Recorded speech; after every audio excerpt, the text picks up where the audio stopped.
bienvenue à l'atelier d'art-thérapie pour une nouvelle semaine, donc un nouveau thème. Alors pour aujourd'hui, j'ai décidé de travailler sur le thème du rêve. Alors le rêve, c'est un thème assez vaste parce qu'on peut mettre plein de choses derrière ce thème et c'est surtout très personnel et très subjectif. Moi je vais rêver de choses et vous allez rêver d'autres choses.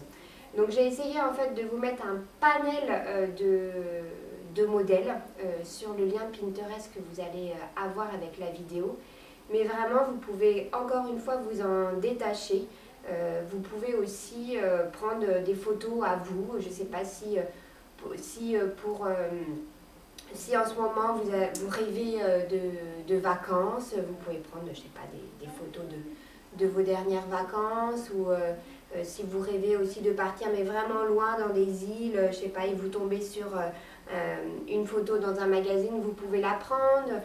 Si vous rêvez d'une grande tablée ou d'un grand mariage avec tous les gens que vous aimez, vous pouvez essayer de dessiner ça. Enfin, en tout cas, voilà, je vous dis à chaque fois que dans les thèmes, c'est assez personnel et vous pouvez en faire ce que vous voulez.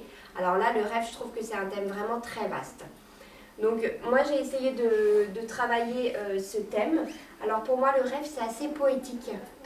C'est assez aussi, pour moi, ça représente un peu tout ce qui est enchanteresque, tout ce qui est un peu naïf aussi.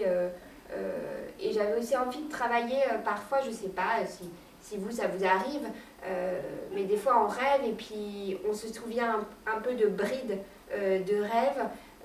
Et des fois il y a des choses un peu bizarres dans les rêves aussi. Donc j'aime bien aussi le côté un peu mystérieux du rêve.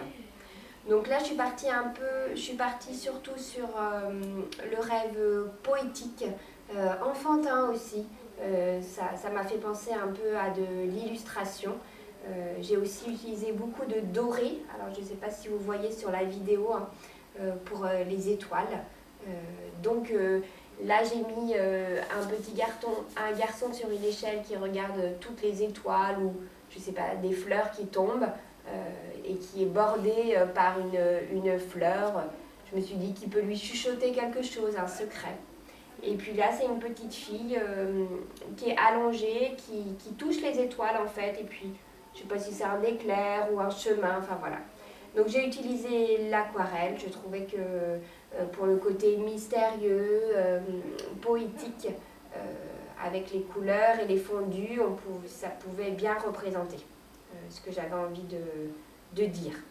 Vous pouvez aussi, par exemple, si vous vous souvenez d'un rêve que vous avez fait il n'y a pas longtemps, vous pouvez aussi le dessiner, pourquoi pas. Donc j'ai hâte de voir vos réalisations parce que ça va être des réalisations qui vont être assez intimes, assez personnelles et puis voir aussi pour vous qu'est-ce que la notion de rêve. Donc je vous souhaite une bonne création et puis on se dit à bientôt pour les visios ou par mail. Au revoir.